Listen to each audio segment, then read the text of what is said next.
नमस्कार, आप सभी का हार्दिक स्वागत और हार्दिक अभिनंदन है। आज पीएन श्री राजकीय इंटर कॉलेज नेवलगांव में युवा संसद 2024 का आयोजन करने जा रहे हैं, जिसमें कक्षा 9 से कक्षा 12 के छात्र छात्राओं द्वारा प्रतिभाग किया जा रहा है। यह एक बहुत अच्छी पहल है, जिससे हमारे छात्र छात्राएं संसद में होने वाली गतिविधियों को आसानी से समझ सकते हैं। इन सभी प्रतिभागियों में से कुछ विद्यार्थी पक्ष में और कुछ विद्यार्थी विपक्ष की भूमिका में कार्य करेंगे। यहाँ पर हमने सभी छात्र छात्राओं को विभिन्न मंत्रालयों का दायित्व दिया है। छात्र छात्राओं के द्वारा अपने अपने मंत्रालय से संबंधित प्रश्नों का उत्तर दिया जाएगा।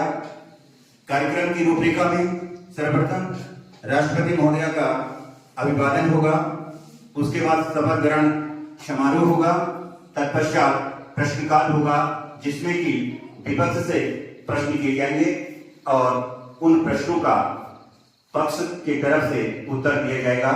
आइए अब हम ले चलते हैं अपने छात्र छात्रों की ओर, जो कि इस संसद के मिनी कार्यक्रम को प्रस्तुत करने जा रहे हैं। नमस्कार, मैं रीशु कक्षा 11 की छात्रा युवा संसद 2024 में महासचिव की भूमिका निभा रही हूँ।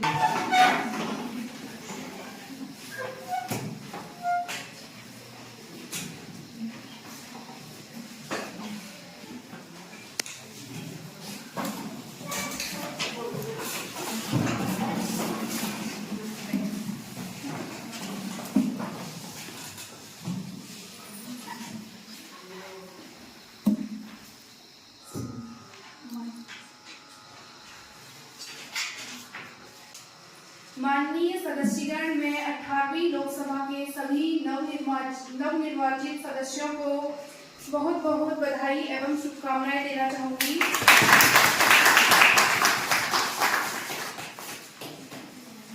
आप सभी राष्ट्र प्रथम की भावना के साथ अपना दायित्व निभाएंगे। मैं सुश्री चंचल जी को अध्यक्ष की गौरवपूर्ण भूमिका निभाने की शुभकामनाएं देती हूँ।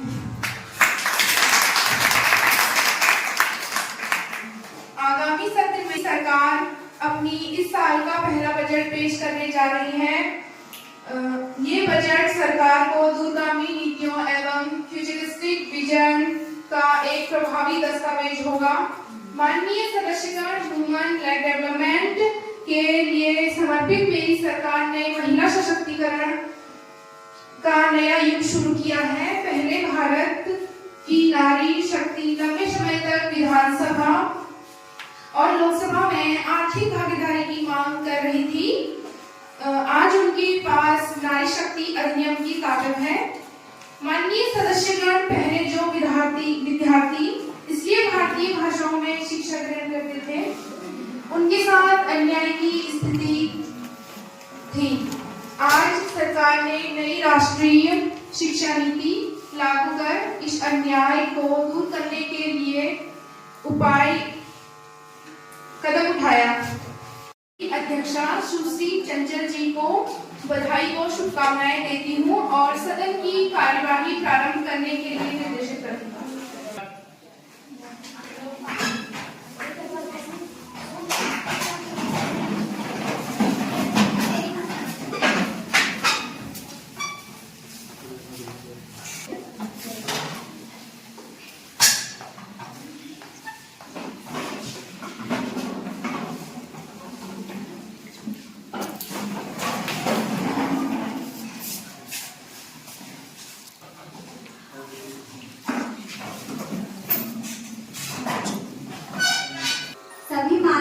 संस्थागत महोदय, मानसून सत्र में आप सभी का स्वागत एवं हार्दिक अभिनंदन है। सभी नए सदस्य शपथ अर्पण करेंगे।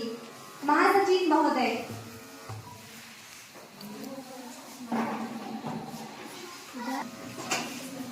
संसदीय क्षेत्र अल्मोड़ा से मैं नवनिर्वाचित सदस्यों में से मैं सुश्री कृतिका जी को शपथ के लिए आमंत्रित करती हूँ।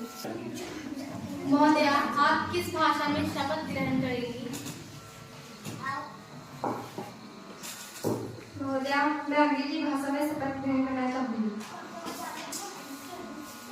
I, Kritika Daga, do solemnly swear that I will bear true faith and allegiance to the Constitution of India as by law established, that I will faithfully and conscientiously discharge my duties as a minister for the Union, and that I will do right to all manner of people in accordance with the Constitution and the law, without fear or favor, affection or envy.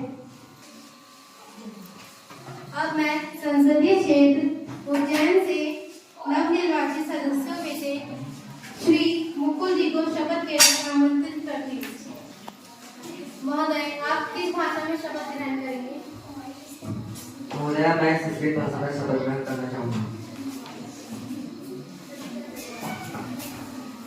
अहम मुकुल मठपालः यः लोकसभायाः सदस्यत्वेन निर्वाचितः अस्मि ईश्वरस्य नाम्ना शपेत् यद् अहं विधिना स्थापितं भारतस्य संविधानं प्रति सत्यां श्रद्धां निष्ठां च धारयिष्ये, तथा भारतस्य प्रभुताम् अखण्डतां च अक्षुण्णां रक्ष्यामि, तथा यत् पदं ग्रहीतुम् अहम् उद्यतः अस्मि तस्य कर्तव्यानि श्रद्धापूर्वक निर्वक्ष्यामि।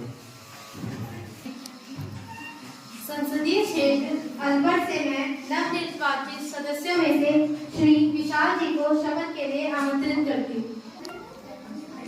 महोदय, आप किस भाषा में शपथ ग्रहण करेंगे?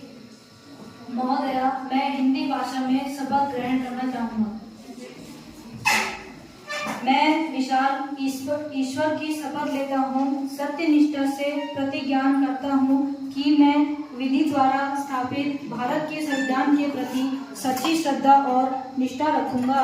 मैं भारत की प्रभुता और अखंडता अक्षुण्ण रखूंगा। मैं विशाल संघ के मंत्री के रूप में अपने कार्यकर्ताओं को श्रद्धापूर्वक और शुद्ध अंतःकरण से निर्वहन करूंगा, तथा मैं भय या पक्षपात, अनुराग या द्वेष के बिना सभी प्रकार के लोगों के प्रति संविधान और विधि के अनुसार कार्य करूंगा।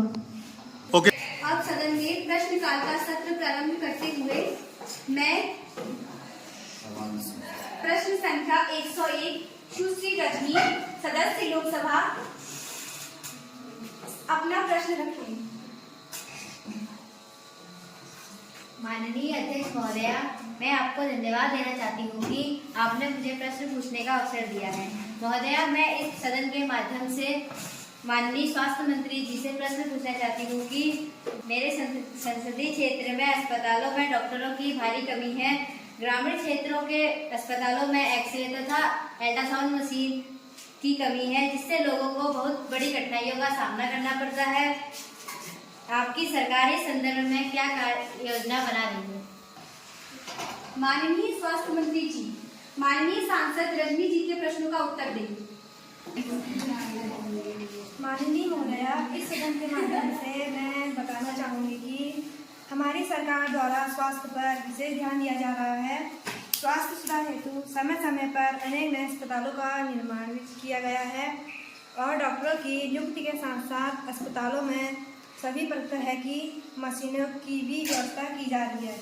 मैं विश्वास दिलाती हूँ कि स्वास्थ्य के क्षेत्र में कहीं किसी को कोई परेशानी नहीं होगी। प्रश्न संख्या 102 सुश्री किरण, सदस्य लोकसभा, आप अपना प्रश्न रखिए।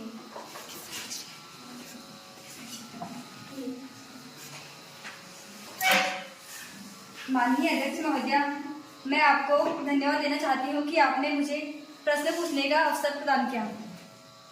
मैं इस सदन के माध्यम से माननीय मंत्री जी से पूछना चाहती हूँ कि मेरे संसदीय क्षेत्र में सड़कों की बुरी दशा हो चुकी है।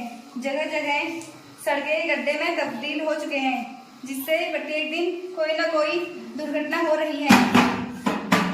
आपकी सरकार कब तक सड़कों को सुधारने का कार्य करेगी?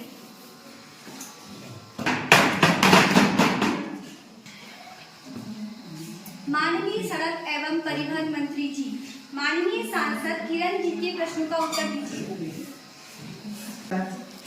हमारी सरकार ने सड़कों की मरम्मत के लिए बहुत अधिक मात्रा में बजट पारित किया है और मरम्मत के कार्य प्रारंभ हो चुका है। संख्या 103 सुश्री तनुजा, सदस्य लोकसभा, आप अपना प्रश्न रखिए। माननीय अध्यक्ष महोदय, मैं आपको धन्यवाद देना चाहती हूँ कि आपने मुझे प्रश्न पूछने का अवसर प्रदान किया। महोदय, इस संसद के माध्यम से माननीय शिक्षा मंत्री जी से यह प्रश्न पूछना चाहती हूँ कि विद्यालयों में शिक्षकों की भारी कमी है, जिसे छात्रों का भविष्य अंधकारमय है बना हुआ है। इस हेतु आपकी सरकार की क्या कार्य। माननीय शिक्षा मंत्री जी, माननीय सांसद तनुजा जी के प्रश्नों का उत्तर दें। महोदया, इस सदन के माध्यम से मैं बताना चाहूंगी कि हमारी सरकार शिक्षा को मजबूत करने के लिए बहुत अधिक प्रयास कर रही है।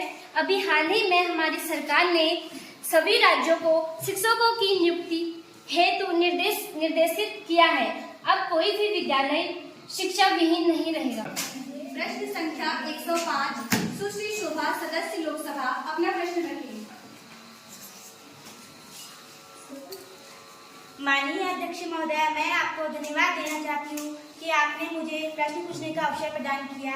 महोदय, मैं इस सदन के माध्यम से माननीय खेल मंत्री जी से पूछना चाहती हूँ कि मेरे संसदीय क्षेत्र पर्वतीय अंचल में है, जहाँ पर खेल प्रतिभाओं की कोई कमी नहीं है, लेकिन प्रतिभाओं को उजागर करने हेतु खिलाड़ियों के लिए शुल्क, मैदान व खेल सामग्री की भारी कमी है। आपकी सरकार खेलों को बढ़ावा देने के लिए क्या कर रही है? माननीय खेल मंत्री जी, माननीय सांसद शोभा जी के प्रश्नों का उत्तर दें। माननीय महोदया, इस सदन के माध्यम से मैं बताना चाहूँगी कि हमारी सरकार ने खेल प्रतिभाओं को बढ़ाने के लिए पूरे देश में कई खेल मैदानों का निर्माण करने हेतु सभी मुख्यमंत्रियों को निर्देशित किया है। खेल सामग्री क्रय करने हेतु हमारी सरकार ने बहुत बड़ी मात्रा में बजट पारित किया है। अब मैं विश्वास दिलाना चाहती हूँ कि शहरी क्षेत्र के साथ साथ ग्रामीण क्षेत्र के युवाओं को अपनी प्रतिभा का प्रदर्शन करने में कोई कठिनाई नहीं होगी। मैं मानसून सत्र की समापन की घोषणा करती हूँ।